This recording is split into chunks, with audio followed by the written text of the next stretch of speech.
Since the first 911 call was received by the RCMP, reporting that 6-year-old Lilly and 4-year-old Jack had wandered away from their home on Gairloch Road and Lansdowne Station, a multi-agency search has been underway. The search for 2 missing children in rural Pictou County is now into its 5th day, and there's still no sign of 6-year-old Lilly Sullivan and 4-year-old Jack Sullivan. It is now more than 5 weeks since that scary morning. More than 160 people looked for them. They used dogs, flying machines called drones, and helicopters to search over 5.5 kilometers of thick forest. But there is still no sign of the children. It's like they just disappeared into thin air. The town that time forgot Lansdowne Station, Nova Scotia, a tiny town with only 100 people, no phone signal, and thick forests everywhere. This quiet place became the center of a tragedy on May 2nd, 2025. That's when Lilly and Jack Sullivan went missing from their home on Gairloch Road. The children are from the Sipeknekatik First Nation. They were just 2 small, innocent kids who should have been safe in their own home, surrounded by love and care. Their mother is Malahia Brooks Murray. Her partner is Daniel Martell. On that morning, Malahia said she woke up to strange silence. Usually, she would hear her kids playing and making noise. Daniel said he saw Lilly peek into their bedroom while Jack was nearby playing with toys. But later that morning, both children were gone. And the story of what happened that day doesn't make sense. The phone call that changed everything. Here's where the story gets very strange. At exactly 6 o'clock in the morning on May 2nd, someone called Salt Springs Elementary School. The person said that Lilly and Jack wouldn't come to school that day because Lilly was sick with a cough. But here's the big problem. Both parents said they were still sleeping at 6 a.m. They said they didn't know the children were missing yet. So who made that phone call? If both adults were sleeping, who knew the children wouldn't be in school? This one phone call doesn't match what the family is saying happened. This is the biggest clue in the whole case. It shows that someone knew the children wouldn't be in school hours before the family says they found out the kids were gone. The search that found nothing. At first, everyone rushed to help. Search teams came quickly with special tools and trained people, but the forest was very hard to search, full of fallen trees and thick bushes. A big storm called Cyclone Fiona had made it even worse. The searchers worked very hard. Helicopters with special cameras that could see heat flew in the sky. Dogs tried to smell where the kids had gone but lost the trail. People from nearby towns came to help, including people who knew the forest very well. They looked everywhere, behind every tree, in every ditch, every place where children might hide or get stuck. On a muddy trail called the Pipeline Trail, they found one small clue, a boot print in the mud. It might not have been important, but it gave people hope. When there are so few clues, even a boot print feels like something big. For 3 weeks, the search went on. The teams worked like a machine, checking every area. They faced danger in the storm-damaged forest. Tree branches could fall. The ground was slippery and dangerous. But still, there was no sign of Lilly or Jack anywhere. The search ends, the investigation begins. Then came the words no one wanted to hear. The people in charge of the search said, "If the children were in the woods, we would have found them by now." A search expert told reporters, "The likelihood they're alive right now is very low." These are not words that people say easily. When experts say survival is unlikely, it means they have looked at everything. How much time has passed, how cold it was, how well they searched, and probably other things they haven't told the public. The search for living children was over. Now it became something else, looking for what happened to them and who might be responsible. County as a whole and the province as a whole, I think, need to know what happened in this case. I'm out here still searching, still fighting to try to find them.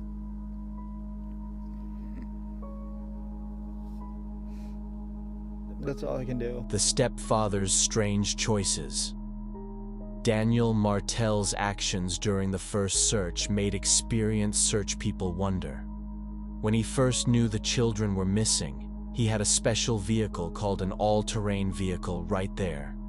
This kind of vehicle is perfect for searching rough ground and thick forest where 2 small children might have gone. But instead, he chose to use the family car.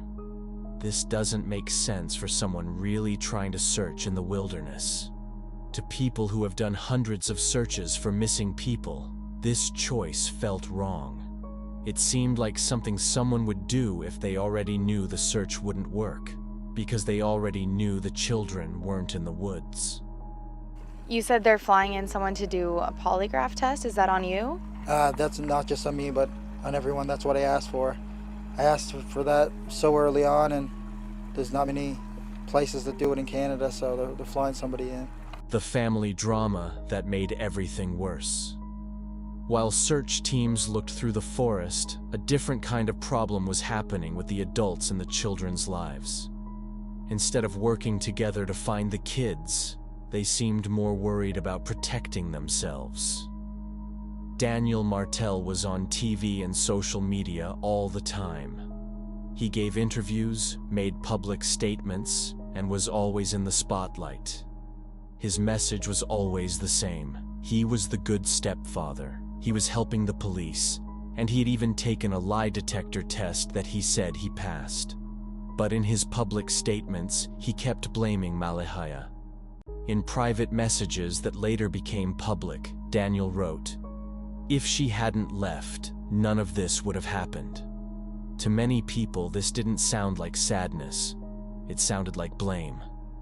Meanwhile, Malaya had completely disappeared from public view.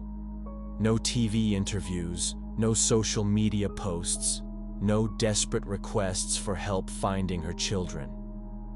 Her silence was very different from Daniel's constant talking. This created a weird situation that made people uncomfortable. While Daniel spoke all the time but didn't really say anything helpful, Malaya said nothing at all.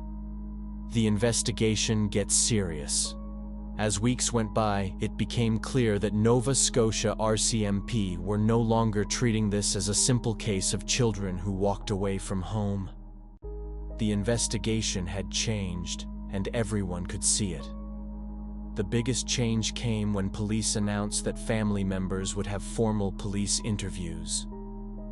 This is very different from the casual conversations that usually happen in missing person cases. Formal interviews are recorded, done with lawyers present, and have serious legal meaning. When police move to formal interviews with family members, it usually means they have found big problems with the first stories people told. This isn't about gathering basic facts anymore. It's about challenging the story they were given and demanding answers to hard questions.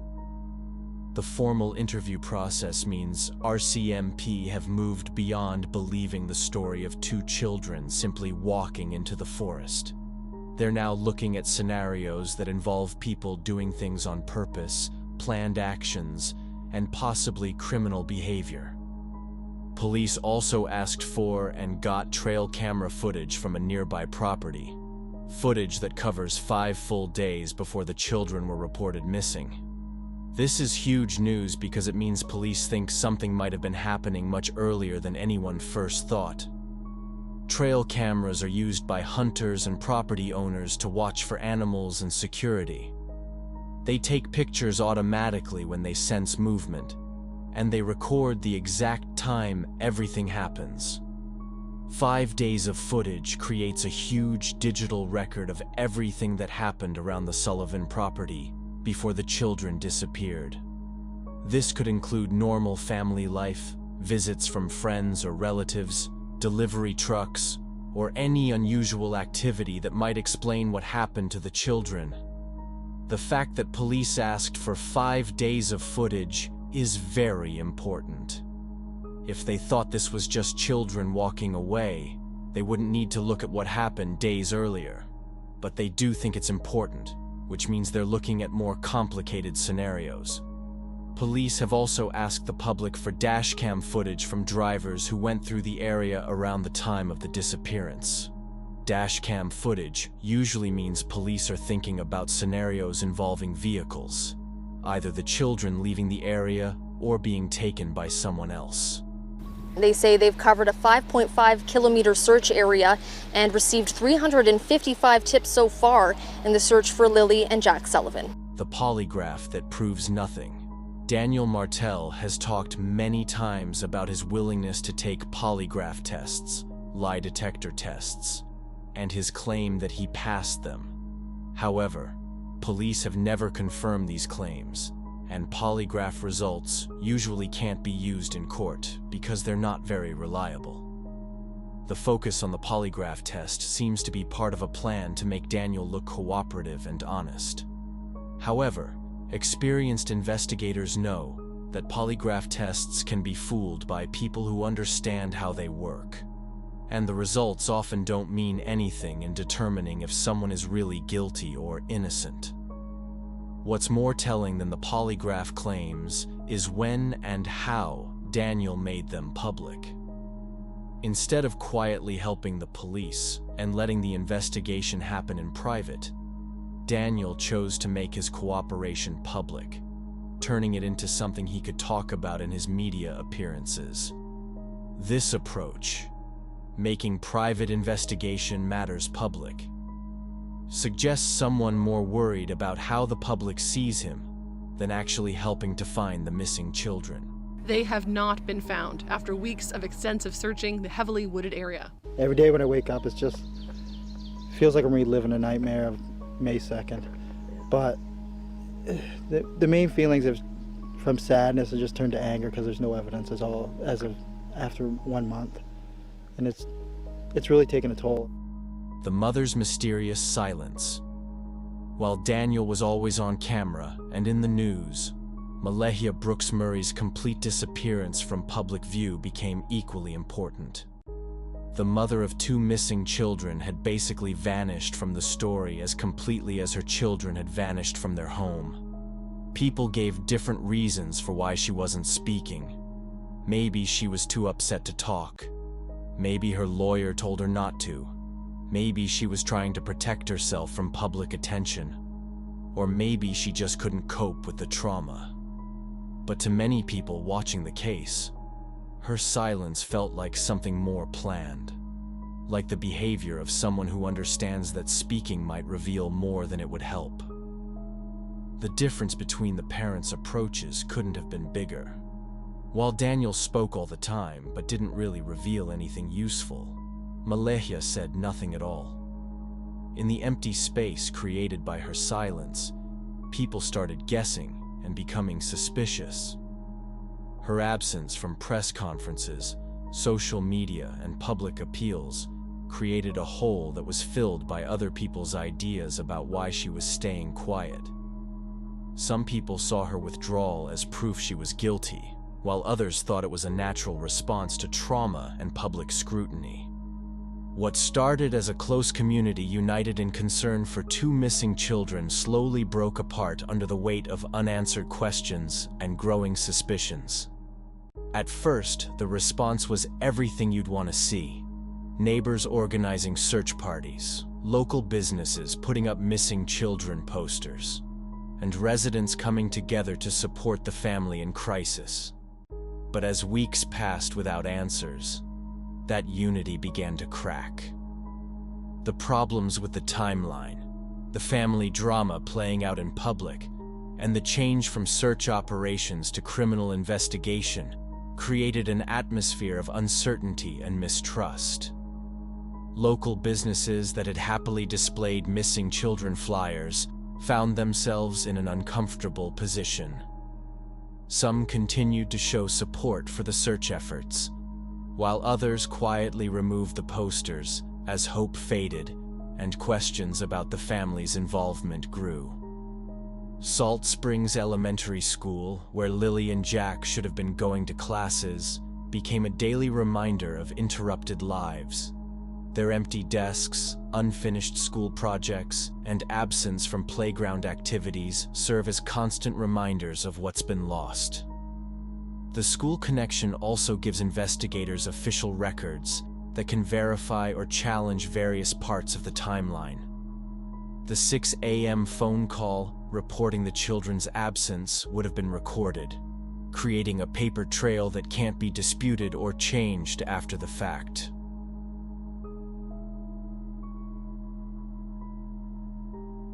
While the physical search ended, the case took on a new life on the internet. True crime fans, amateur investigators, and social media users began doing their own analysis of every available piece of information, creating a parallel investigation that sometimes helped and sometimes hurt the official process. YouTube channels dedicated to the case appeared almost immediately, with content creators analyzing every interview, every statement, and every social media post for hidden meanings. The children's disappearance became content for an audience hungry for mystery and drama, turning their tragedy into entertainment. The comment sections of news articles became battlegrounds where different theories competed for attention and validation.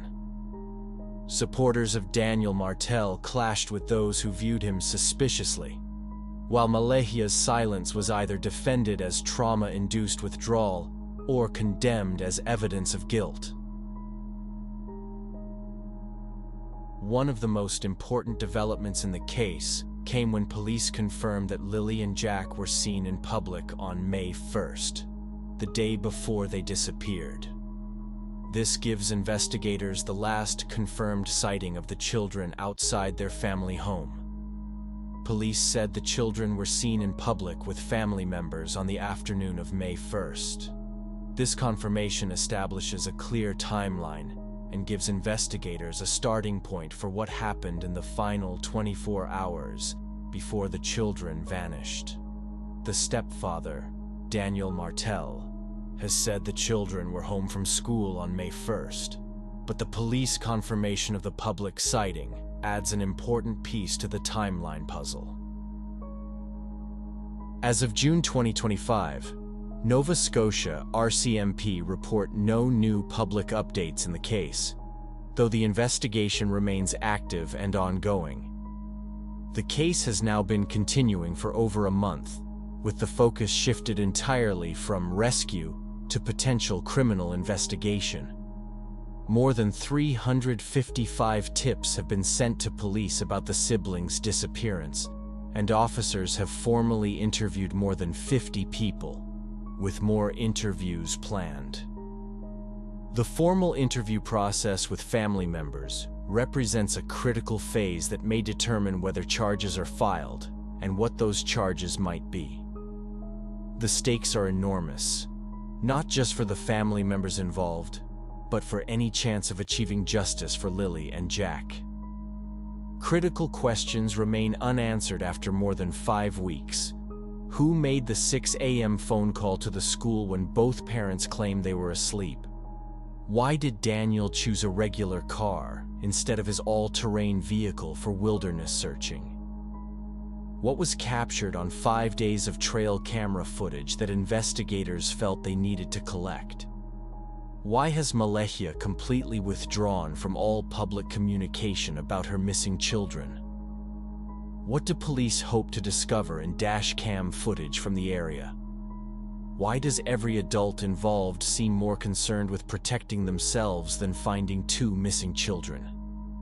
Most troubling of all, in a case where every adult seems more worried about their own situation than finding 2 missing children, who is actually fighting for Lilly and Jack?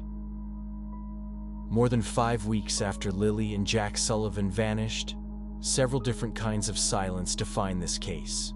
A mother who won't speak, investigators who guard their evidence closely, a community that has run out of hope, and most tragically, the silence where 2 children's voices should still be heard. Innocent victims of whatever occurred in their home that morning in May, truth may be their only justice. Their story serves as a stark reminder that behind every missing child case are real children with real lives, dreams, and potential that have been cut short by adult failures. 6-year-old Lilly should be in 1st grade, learning to read bigger books and making friends. 4-year-old Jack should be playing with toys, asking endless questions, and getting ready for his 1st year of school. Instead, their voices are silent, their futures stolen, their potential lost. Until someone breaks the silence that has consumed this case. Until someone chooses truth over self-preservation. Until someone finally puts the children first. Lilly and Jack remain where they've been since that tragic morning. Lost in the space between what we're told and what we know. Between hope and harsh reality, between the lies that were told and the truth that waits to be revealed. The investigation continues, the questions multiply, and the silence grows heavier with each passing day. But somewhere in that silence lies the truth, and investigators are methodically working to uncover it. For 2 children who deserved protection, love, and long, happy lives, that truth represents the only hope for justice in a case that has been defined by everything except the welfare of the innocent victims at its center. Active investigation ongoing with no recent public updates from Nova Scotia RCMP. Anyone with information about Lilly and Jack Sullivan should contact these sites.